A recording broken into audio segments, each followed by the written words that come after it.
Welcome to Living Abundantly with Sarah Vie. At Living Abundantly, we believe true manifestation begins within. That's why each inspiring guest shares their powerful story and remarkable vision. I am your host and friend, Sarah Vie, an international 3-time best-selling author and lifestyle design expert. And I am on a personal mission to inspire abundance through all life's ups and even the downs. My first guest has helped inspire a bold new series. This series is a celebration of personal growth through experimenting with discomfort. I'll be stretching myself to embrace risks that I have always viewed as a little challenging. Each episode will showcase my journey of trying new things, from the exhilarating to the downright intimidating. My goal is to inspire and recognize how discomfort can often be the pathway to growth and living an abundant life. Now, let me introduce you to my amazing guest, who is no stranger to taking risks. Caytha Jentis, an award-winning writer, director, and producer, creates stories that challenge motherhood tropes with humor and heart. She co-founded the Gold Standard Arts Festival, celebrating artists over 50. She is the creator of Cirque du Gold Standard, a circus and aerial showcase for performers over 50. And it is truly a wonder to behold.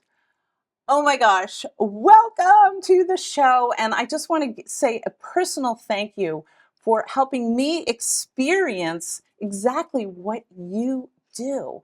It was beyond fun. So welcome to the show. Well, thank you so much for having me, Sarah. And I just want you to know that where you were yesterday was exactly where I was a year ago. And tell our audience how you began this, I'm going to call it a very creative career, and how it led you to discover this passionate, I have to say, life you're living. Well, I've always been a writer, and I always kind of consider myself a storyteller. Yes. So I look at it all as telling a story. And I actually kind of have this imagined on my tombstone that would say she lived life for the story. Yes. So anytime I see something, I'm like, oh, this will make a good story. Mm-hmm. And, but just in the kind of longer journey, I studied film in college. Yes. With the focus on screenwriting, and did that, and then kind of pivoted to have children. Mm-hmm. And came back into the movie business in my early 40s when everybody, like, I made my first film. They're like, wait, you're too old to make movies. So, yeah, I started to hear that. But people embraced it. Yes. And so I started independent filmmaking in my 40s and have had some success. Yes. And again, similar to what you said in the bio, I tend to tell stories through the lens of motherhood. And, there's lots of times a lot of male characters, but they talk about the female gaze. I talk about the mother gaze, where, and I did a bunch of films, and then I kind of did this project about women in midlife, starting over, and it was incredibly successful. And I did it as this, kind of proof of concept. And I was dealt with a lot of ageist resistance from Hollywood, I have to say. Oh, isn't that a surprise? Yeah. And they were like, oh, this is a tough demographic and yada, yada, yada. And so anyway, we had success. But then, it really, there's unconscious bias and then there's conscious bias. Yes. But that saying, I feel, as Jung would say, which I think is sort of tied to your mission. Yes. It's called individuation. Individuation. Which isn't about the self so much. It's living your most authentic life. And it's taking the mask off. So if you know about that metaphor where we wear these masks to project who we think others want us to be, your boss, your parents, your spouse, or whomever, your children. And then I feel like you get to this stage of life, which I do, and Jung believed happens in midlife, where you take the mask off. And you kind of fearlessly live your authentic life. Well, I'm exactly there. I don't have a mask anymore other than the makeup I wear well on the show. But I want to get back to what we experienced yesterday. So I had this incredible opportunity to experience, I guess I can call it, aerial dance. I love that word. And oh my gosh, like I said, it was so much fun. So did you, or let me ask, why did you start, the whole art of aerial dance? And let me add, that it was as if I was dancing in the air. Well, I don't think yesterday I was, but I was. That's my goal. You were. What is there to lose by trying something new? Like there's absolutely nothing except knowing whether you're just by trying it, you're doing it. Yes. Well, exactly. And I know that you have had a night of celebration, celebrating these women. I think it was on April 2nd, the Cirque du Gold Standard. Yeah. Can you just share with us, because it is all about celebration. Yes, it's a performance, but I really feel like it is a celebration of actually getting to the other side of our fears. Well, and I agree about the celebration. And again, like I said, I had started a year ago in a class. Oh, I'll just write an essay about it. This will be fun. And I have no dance background, but I do have athletic background. But I was always the jock. I was like the clumsy one. I mean, You're not clumsy.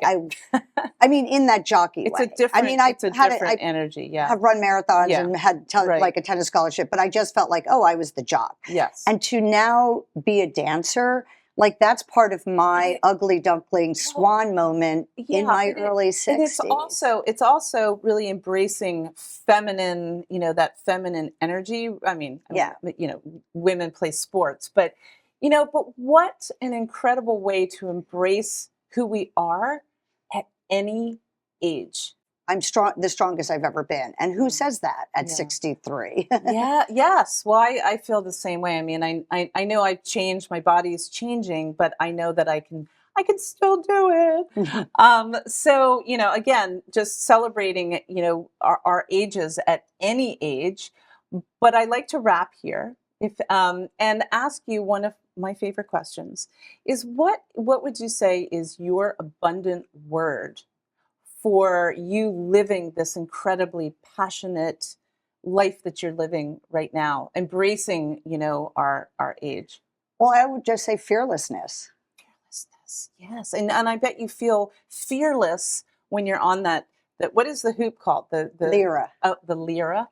But I don't, it's the fearlessness in trying something. It's not about the fearlessness, which you did yesterday. Because my fear, I would never jump out of, I don't like roller coasters. I wouldn't do skydiving. My fearlessness is against that humility that we feel about failing. The fearlessness to try something and work towards whatever your benchmark is of success is all that matters. Yeah, I love that. Well, this has been so amazing. And I kind of can't wait to see where this goes because I'm very inspired. But thank you so much for coming on, helping me get over a fear. And so thank you so much. Well, and again, thank you so much for having me. And again, I'm hoping that we have more shows, similar shows. So this lives on. Absolutely. Because I've met so many more people like, oh, is there room for more performers? Yes. I know and so there is many. always room, right? Yeah. I love it. Thank you so much. And we will be right back.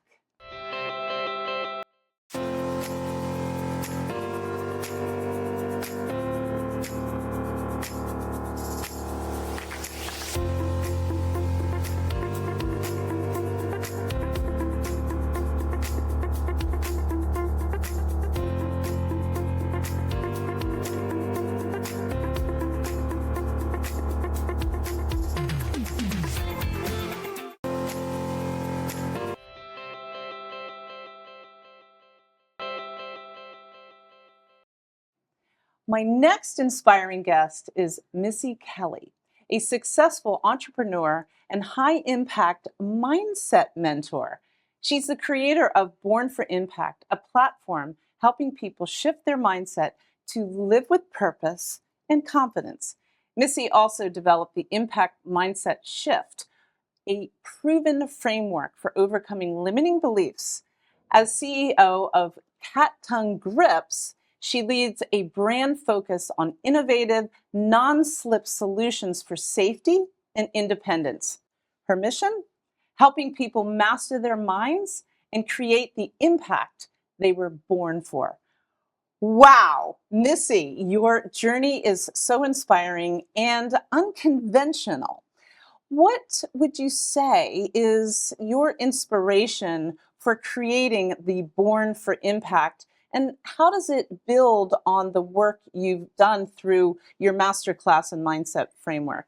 Well, for me, it started as falling into entrepreneurship. Yes. When my husband had an issue with a slippery phone, and he walked into a Verizon store to upgrade the phone and just noticed how slippery it was.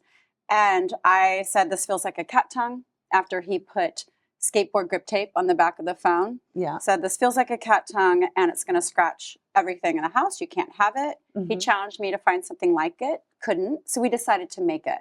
So we created a non-slip material.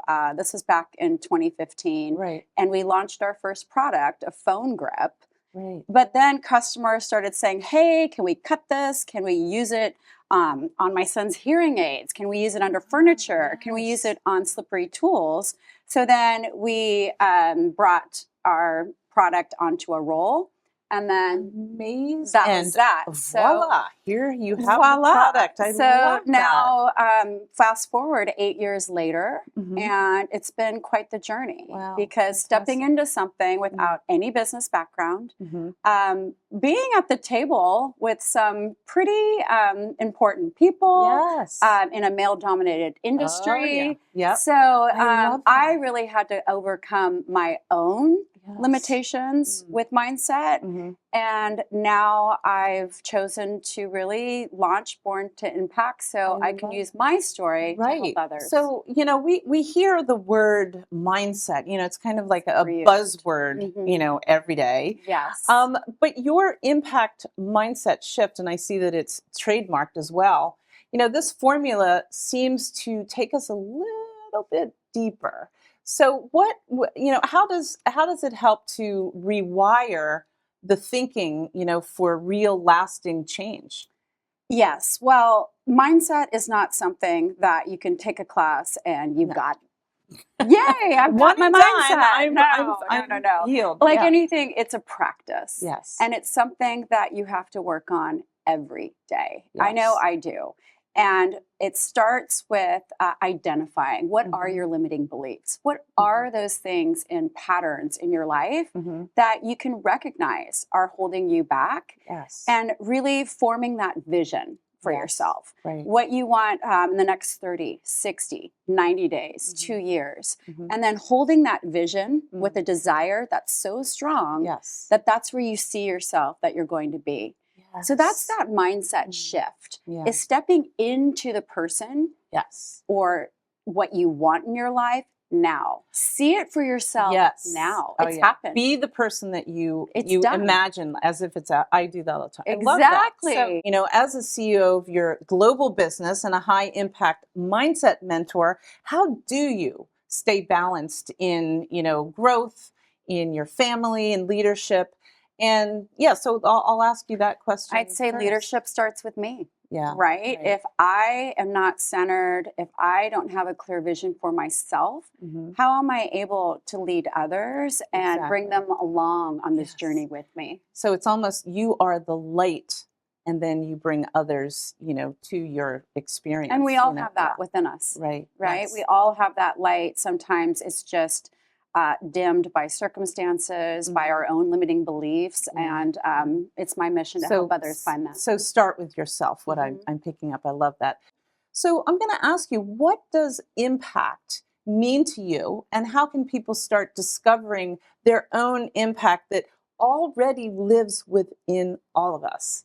Well, you hit the nail on the head right there. Is all of us are born for impact, Yes. no matter how great or how small. Yes. We all make an impact in the lives of others every day. It's how you approach the checkout person, excuse me, in the Yes. grocery store. Right. It's how you approach yourself Mm-hmm. when how you approach how you want to step out into the world and be. Mm-hmm. And I feel that as impact, what does that word mean? It's really impact is helping others in their day see their own light, as we Yes. saw. Right. Yes. No matter how dark or cloudy or Right. foggy or just black it may seem, Mhm. there's always the ability to step into the And light. just tap it in to Yes. what is natural. It sometimes is the challenge, but it is possible. Take it from me. It is possible. It is possible. I didn't Yes. launch my business until my mid-40s. Yeah, right. So I feel it's possible to live your best life, Best life. at any age. Any age, yes. So finally, I want to ask you my final question Yeah. while we wrap here. And I'm dying to know what your word is, but what would you say is one abundant word that best describes your life right now? Expansion. Expansion. And doesn't that have a great energy to it? Oh, The word it's amazing. expansion. Being here, Yes. expanding, And sitting here with you. Every day we have the opportunity to expand into the women that we were, born to be. Born to be. I love it. So thank you so much for sharing Yes. your incredible wisdom, and thank you for coming on the show. Thank you for having me. It's been an absolute pleasure. Thank you. We will be right back.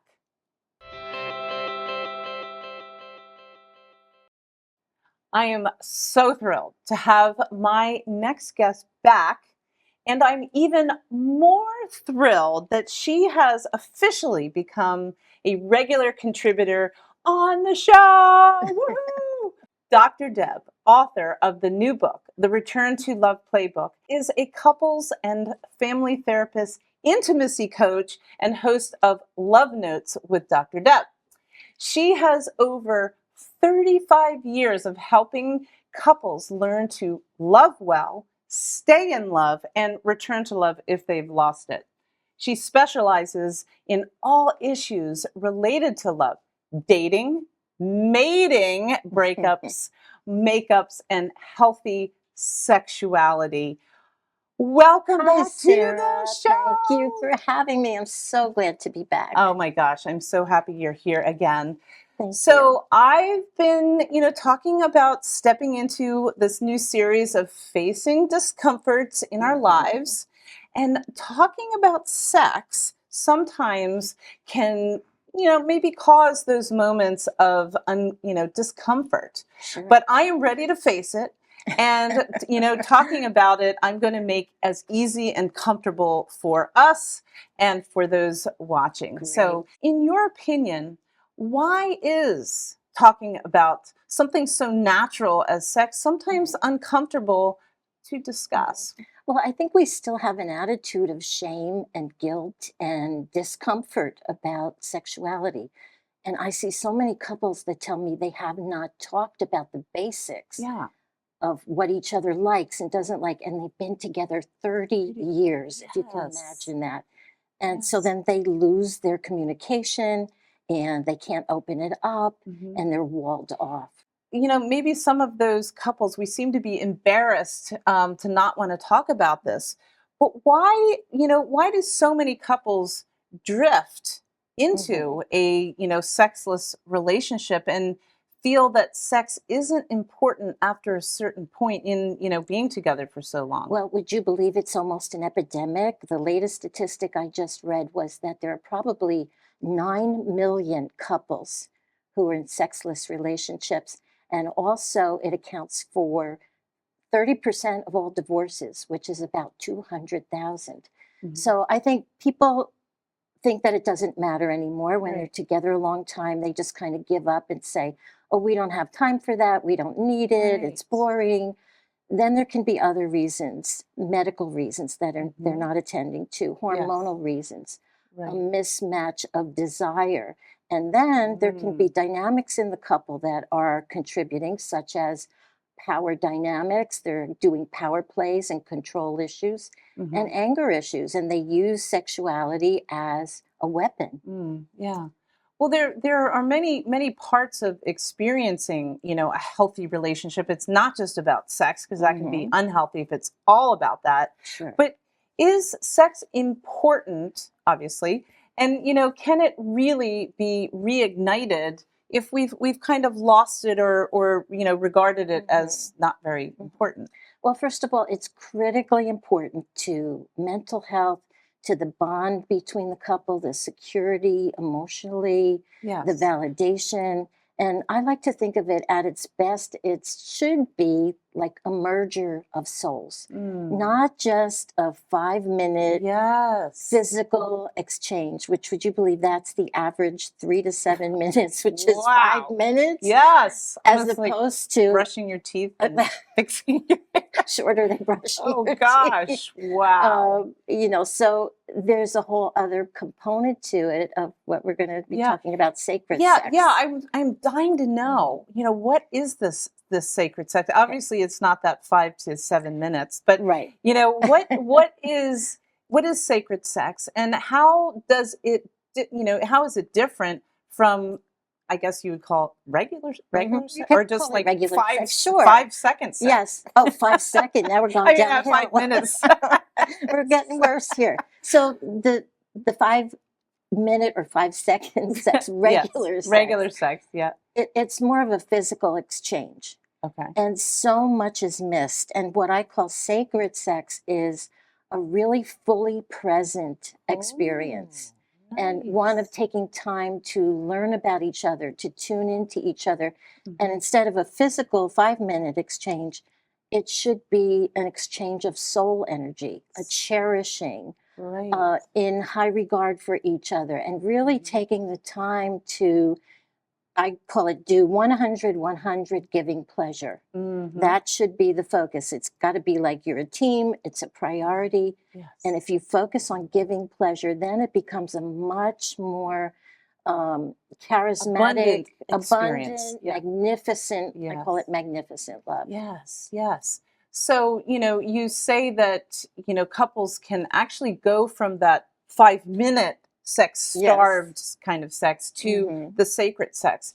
What would you say are your, tips for couples to actually start the practice? Because that might be uncomfortable as well, to start the practice of it. Well, a couple of like what I would call pre-sex tips is you have to work on your friendship, your companionship, your togetherness first. You can't just jump back in if you haven't had sex in a very long time.